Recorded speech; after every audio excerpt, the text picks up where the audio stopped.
Təsəvvür et, qarşında sarı, turş bir limon var. Onu ortadan kəsirsən. Suyu axır. Sonra onu dişləyirsən. Ağzın sulandı ya da ağzında turş da canlandı.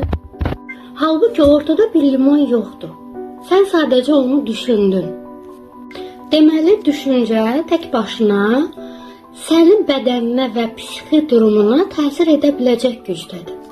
Mən bacarmaram, hər şey pis gedir, çarəsi yoxdur kimi ifadələr də əslində elə həmin limon kimidir. Onları təkrar ağlından keçirdikcə zehnin də, beynin də ona reaksiya verir. Narahatlıq, ümidsizlik, çarəsizlik, gücsüzlük hissi yaşayırsan. Və bu hisslər səni təkcə sıxmır, həm də sənə sağlam yolları görməkdə, həll yolu tapmaqda da mane olur. Yəni düşüncə bir növ davranışlarını da formalaşdırır. İndi düşün, zehnin əgər limona bu cür reaksiya verirsə, pozitiv düşüncəyə necə reaksiya verər səncə?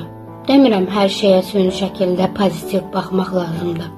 Çünki negativ hadisələrdə, üzücü anlarda insan həyatının bir parçasıdır. Onları tamamilə yox saymaq nə realdır, nə də faydalı. Həm də insanı yorar. Amma o negativin içində biraz da ümid olsa, o zaman pozitiv nöqtələri də hardasa görə bilərik. Və bu da bu yolda bizə güc verər. Sanki limonu şəkərə batırmaq kimi.